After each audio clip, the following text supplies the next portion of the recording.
Welcome back. We're going to start on block 3. So for this block, we have our K pattern pieces, B2, D, and G pieces. So this block is probably the most different. It's the only one that's really not a strong orange peeled shape. But if you look at it, the kind of basic shapes of an orange peel are still there. But it's a little bit different. So this is the most different block. It's okay. It's gonna work out great. So let's go get started. Okay, so now we're going to be cutting out our block 3. And we can see it is made up with a B2, a K, a D, and a G piece. I've already shown you how to cut a B2 piece in block 1's video. So if you want to see that again, you can go back to block 1's video. And I've already shown you how to cut out a D piece. We did that in block 2's video. So here we're going to go over how to do the K and the G to make our block. And once we cut these pieces out, we're going to be sewing our G and D pieces together first to make our half circle. Then we're going to inset our half circle into our K piece, and then we add on our B2. So let's go ahead and start cutting. So since we've already done it, I already have my B2 and I already have my D. So we just need to cut out G and K.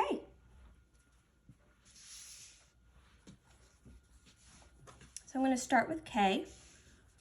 I feel like this is the largest template, and some of my testers have said this was the hardest block for them because of this K piece.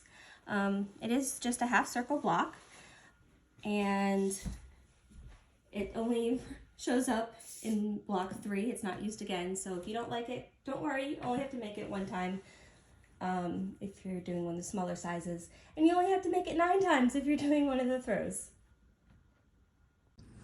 All right, now we're piecing together block 3, and we're going to start by putting together our D and G pieces to make our half circle. And like we've done with all of our other blocks, we're going to pin the mark for the center. And so let me point out, so we've dealt with our D piece before. So we have our left side here, which is a more gradual curve, and our right side, which is a steeper curve. For this piece, you want to pair up the gradual curve with your G piece. And just like I showed you with this C piece, you can check that, make sure it's right by laying it on top, and things will match up to make a nice circle. Whereas if we were to put it this way, you'd have to cover up. It just doesn't work. All right, so that's how we know we have the correct side. So I'm folding this and marking the center. All right, got my center. And now I'm going to line them up, right sides together, and pin that in place.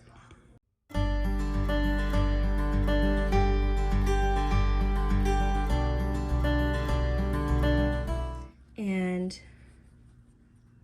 I'm going to go ahead and pin, so I'm lining up the raw edges for about 1/2 inch here, and the same on this side.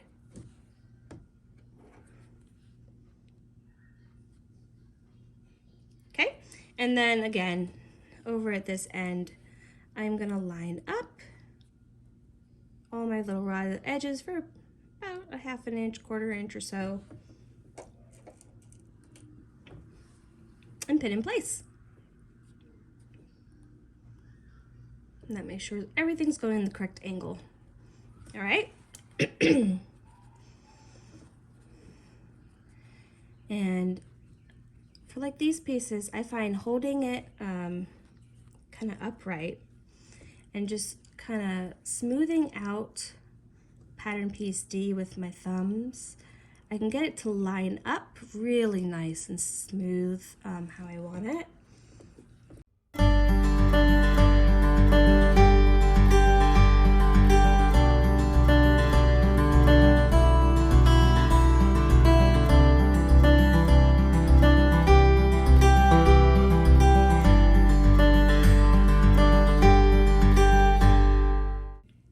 Double check everything's lined up.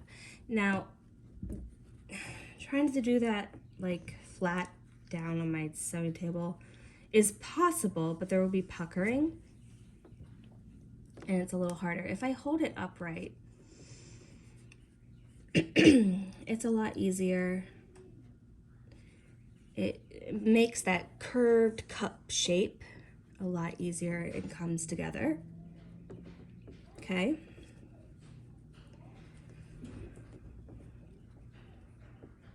So there we are, smoothing it out.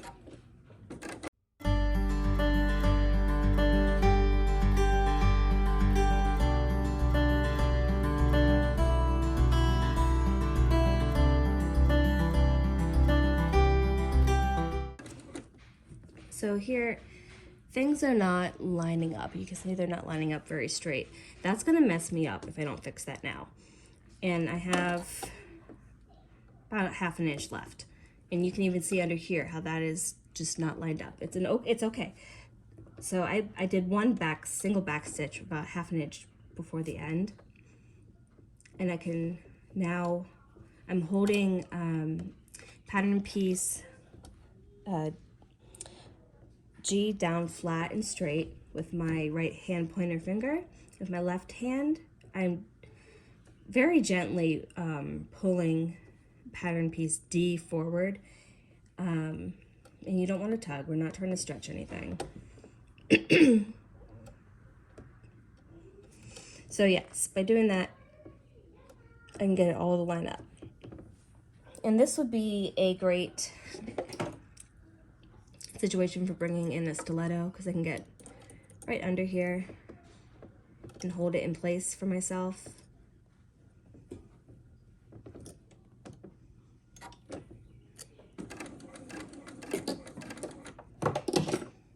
I'm going to back stitch again and stitch off. All right. So it takes a little more time, and once you get used to it, it does go so much faster. But it looks so cool in the end. So, all right, now I'm going to snip into my seam again and press open, and we'll come back and add on our K piece. Okay, so we've now snipped into our seam and pressed it open. It's nice and flat.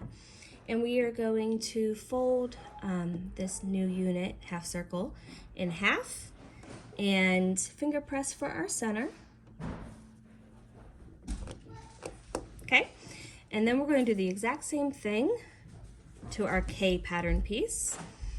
So we're going to fold this over and finger press for the center.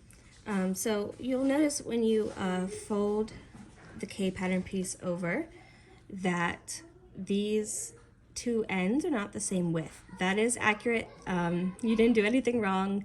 That is how it's supposed to be, okay? So now we are going to pin everything right sides together with our center markings. And then we are going to pin our end pieces as well.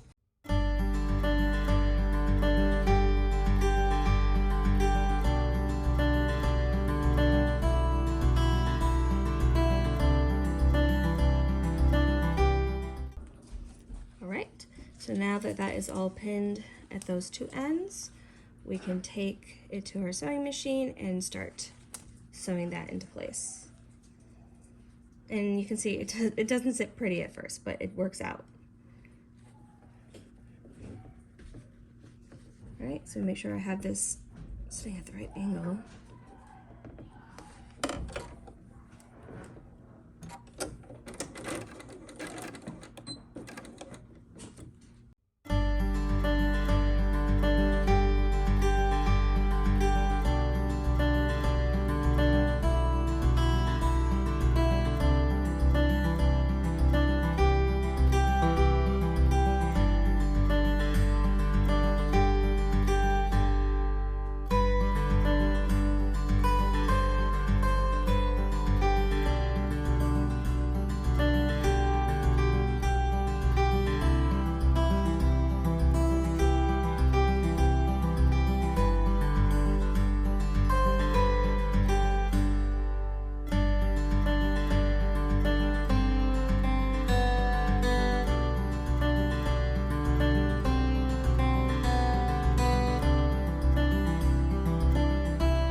So our block has now been snipped at the seam and pressed open, and we are ready to take it up to our cutting mat and trim it up.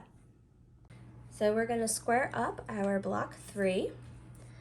Depending on what size quilt you're making, you're either going to be squaring up to 6.5 or 7.5 inches square. For the size I'm making, I need 7.5 inches. So I have my 10-inch square here. And I like to start with block 3 lining up with the bottom right corner. So I want where all of these points come together to be where I have that 1/4 inch square. And you can see like right where my D piece, those first like this inch here, it lines up with the 1/4 inch, and then along again the same here. Now we also want to check in our top left that we have it lining up for a 1/4 inch there, and I can see I am not doing good. So if I look up here, my 7.5 inch line is, it would be short a little bit, right? And then I should only have a 1/4 inch above this point. It's too high, and if I look really close, I'm actually still too high down here. My 1/4 inch should not be on top of this fabric, so I need to shift down a little bit. There we go.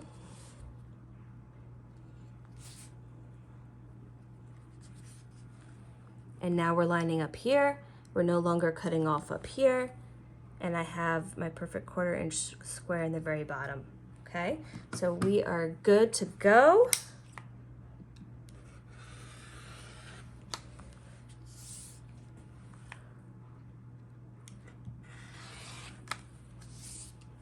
And that's all trimmed off. And now I can slide this down and line my ruler up on my 7.5 inch line. And what I am looking for is in this top left corner, I have that 1/4 inch squares, right? So that 1/4 inch right above my K piece here. And then in the bottom left corner, I want to see that 1/4 inch mark lining right up with this G piece right there, and it looks perfect. And I'll always double check again, even though we already squared it up, that we still look good in our bottom right. So I still have that 1/4 inch square here.